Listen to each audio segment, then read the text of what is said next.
먼저 오늘 본문 말씀을 이제 시작을 하시기 전에 우리가 그 지난주 말씀하고 이게 연결을 시켜서, 그러니까 지난주 말씀은 왜 성령님 세례를 받지 못한 사람과 받은 사람들을 비교하는 이야기를 했다면, 오늘은 어떤 이야기를, 그거와 연관돼서 어떤 이야기를 하시는지를 좀 연결시켜서 본문을 이해했으면 좋겠습니다. 자, 그래서 지난주 그 성령님 세례를 받지 못한 사람들은 하나님의 사람이 아니라고 본문에서 말씀하셨고요. 그리고 믿지도 않기 때문에 하나님을 기쁘시게 할 수도 없고, 그리고 육신의 일들만 생각하기 때문에 그 사람들은 사망에 이른다라고 말씀을 하셨죠. 그래서 이것이 이제 성령님 세례를 받지 못한 사람들의 특징인데, 반면 성령님 세례를 받은 그리스도인들은 하나님의 사람이고, 또 믿음으로 하나님을 기쁘시게 하는 그런 사람들이고, 그리고 영적으로 생각한다는 것은 믿음을 가지고 생각하는 것이라고 말씀을 드렸었죠. 그래서 믿음을 가지고 생각해서 생명과 평안에 이르는 그런 사람들이기 때문에, 그렇다면 이러한 그리스도인들은 어떤 삶을 추구해야 될까? 뭘 중요하게 생각하면서 추구하며 살아야 될까?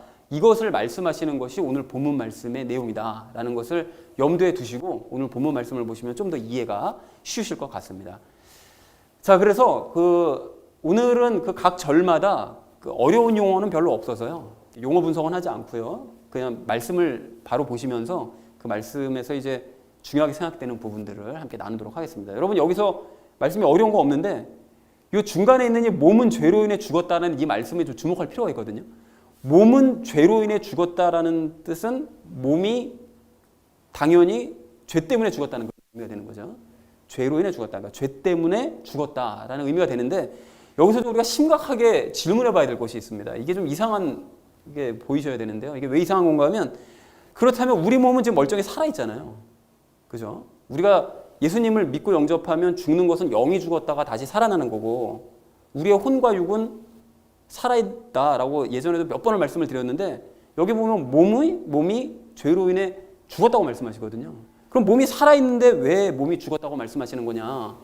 이것에 대해서 우리가 심각한 질문을 가져봐야 된다는 것이죠. 자, 그래서 이것이 왜 죽었다고 말씀하시는 것인가 하면, 무엇이 무엇에 대해 죽었는지를 생각해 보시면 이게 답이 명확해집니다. 여러분, 이게 무슨 소린가 하면요, 과거 우리가 6장 11절 말씀을 나눌 때 우리의 모는 죄에 대해서 죽고 하나님에 대해서는 살아있다라고 말씀을 하신 적이 있어요. 우리의 뭐가 죄에 대해서 죽고 하나님에 대해 살았었을까요? 뭡니까?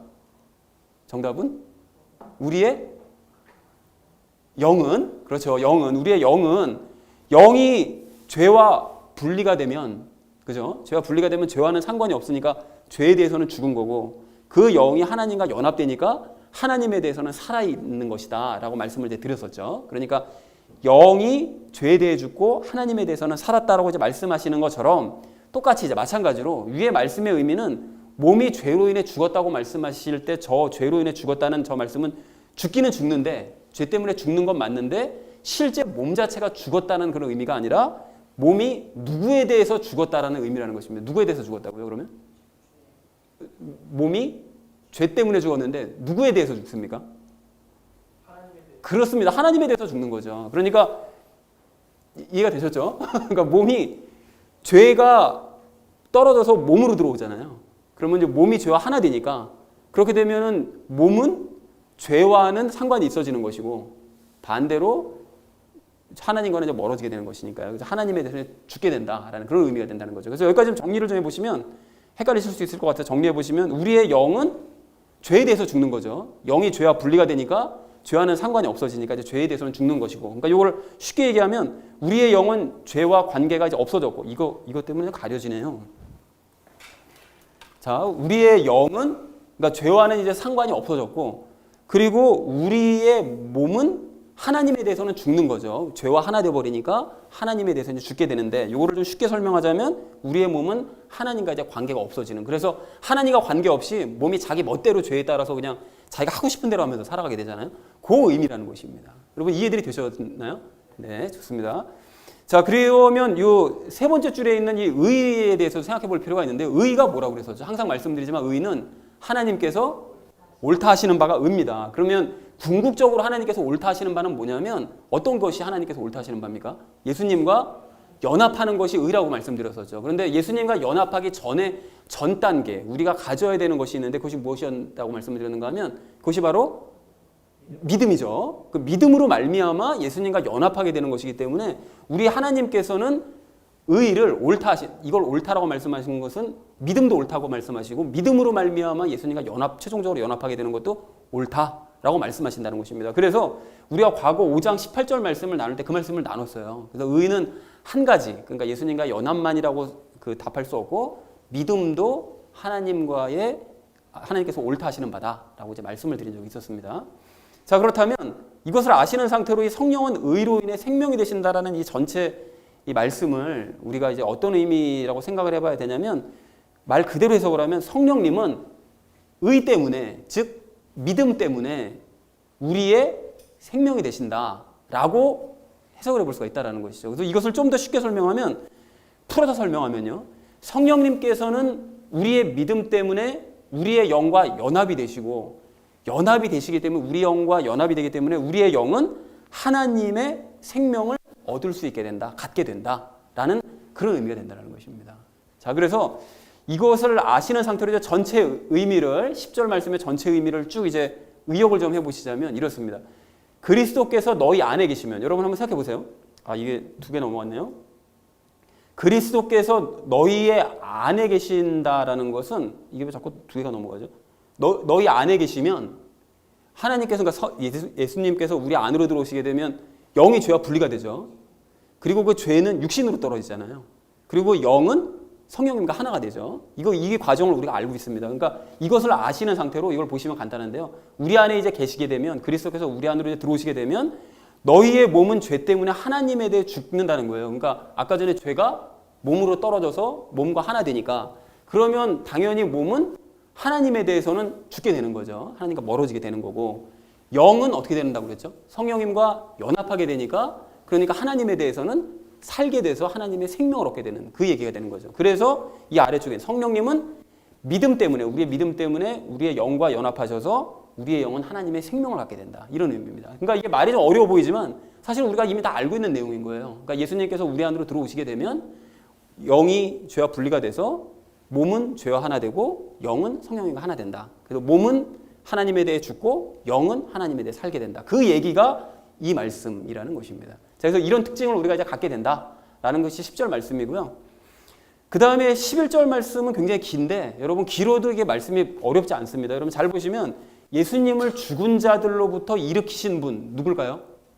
하나님이시죠. 성부 하나님. 그리고 아래쪽에 보면 그리스도를 죽은 자들로부터 일으키신 분, 이분도 역시 똑같이 하나님을 얘기합니다. 그러니까 예수님을 죽은 자들로부터 일으키신 분과 그리스도를 죽은 자들로부터 일으키신 분은 똑같이 성부 하나님을 말씀하시는 것이고요. 그분의 영이라고 그러면 당연히 성부 하나님의 영이니까 성령님이 되게 되겠죠. 성령님이 되겠죠.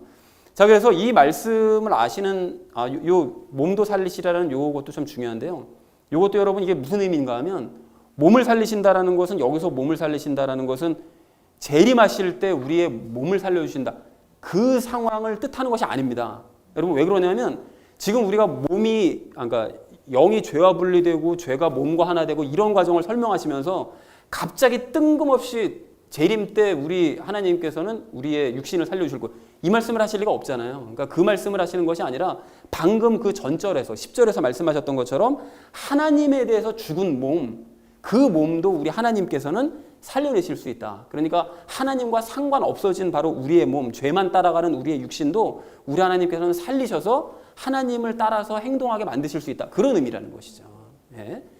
자, 그래서 요거를 좀 의역을 다시 한번 전적으로 풀어서 설명을 해보자면, 하나씩 여러분 생각해 보시면, 그러나 만일 예수님을 죽은 자들로부터 일으키신 분, 즉 성부 하나님의 영께서 너희 안에 거하시면, 우리 안에 계시는 것이 맞다면, 그럼 어떻게 됩니까? 그리스도를 죽은 자들로부터 일으키신 분, 즉 예수님을 살리신 우리 하나님께서 너희 안에 계시는 자신의 영을 통해, 즉 성령님을 통해 너희의 죽을 몸, 하나님에 대해서 죽어버린 너희 몸도 살려내실 수 있다. 그분은 살리실 수 있는 그런 능력을 가지신 분이시다 라는 것을 얘기하고 있다는 것입니다.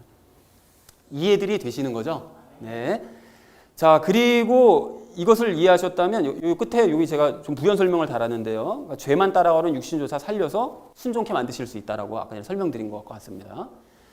자, 그리고 12절 말씀, 이어진 말씀을 또 의미를 분석해 보시면요. 그러므로 형제들아, 우리가 빚진 자로 돼 육신을 따라 살도록 육신에게 빚지지 아니하였느니라 이렇게 12절에서 말씀하고 계시는데 여기서 여러분 빚진 자라는 것이 좀 익숙한 말이거든요. 이게 과거에 여러분 기억나시나요? 그 1장 14절 말씀을 나눌 때 그 바울이 나는 바바리인들이나 자유인들에게나 모두에게 다 빚진 자로다 이런 표현을 한 적이 있었어요. 고백을. 그런데 그것이 무슨 뜻이었는가 하면 내 말과 행위 때문에 과거 상처를 받았던 사람들 그리고 또 내가 전한 잘못된 복음 때문에 잘못 인도된 자들 그러니까 바울이 왜 복음 잘못 전하기도 했어서 그러니까 예수님 믿자마자 막 회당 들어가가지고서는 사람들 막 다 이기긴 했었지만 그때 잘못된 식으로 복음을 전파했었죠. 그리고 또 자신의 말과 행위 때문에 그러니까 그리스도인들 다 붙잡아다가 막 감옥에 집어넣고 막 죽여버리고 이런 일을 했었기 때문에 자기는 그런 사람들에게 복음의 빚을 진 것이라고 말씀을 한 적이 있었어요. 그래서 우리도 이제 마찬가지라고 그랬는데요.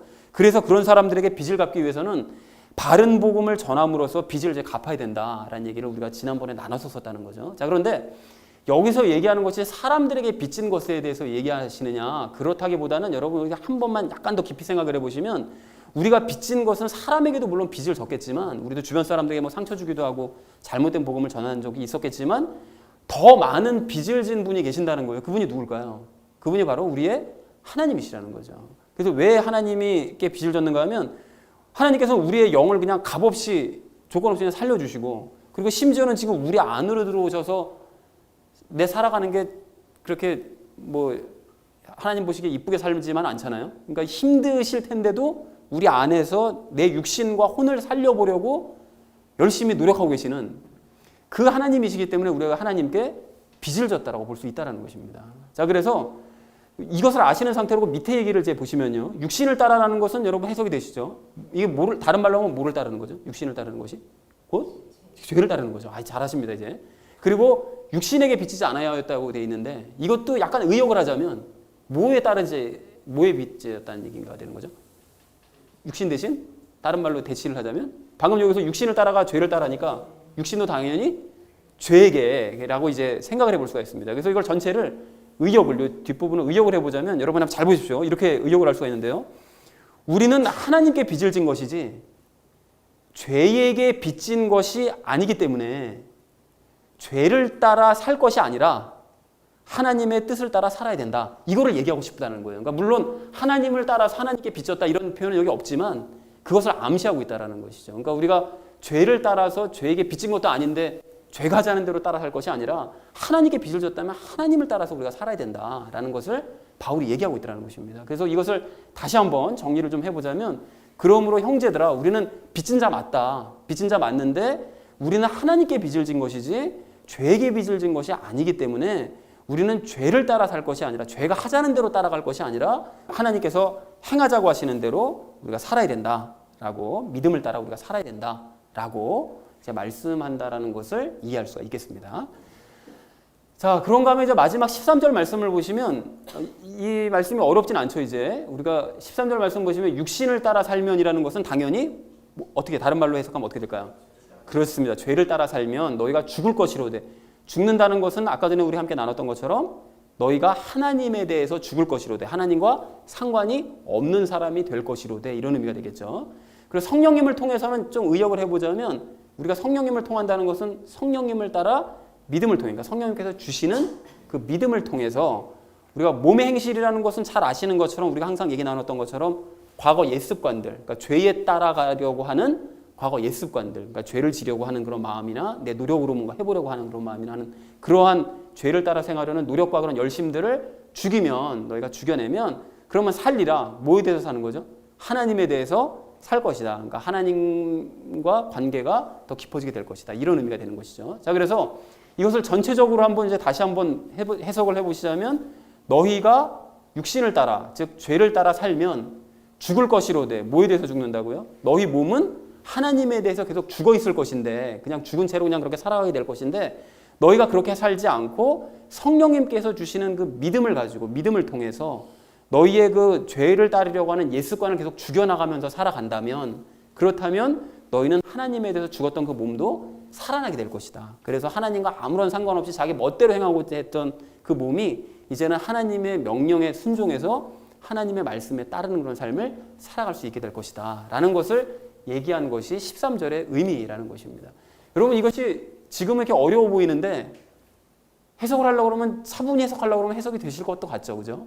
그렇습니다. 그래서 우리가 성경 말씀이 이래서 점점 이제 보는 눈이 넓어지는 것입니다. 성경이 이전에는 이런 말씀 보면 뭐 이렇게도 해석하는 사람이 있고 저렇게도 해석하는 사람이 있었는데 성경의 모든 원리들을 하나씩 알고 가다 보니까 이제 보면 아, 이것이 무엇을 의미하는 것이로구나라는 그 진짜 의미를 우리가 이제 파악할 수 있게 되더라는 것이죠.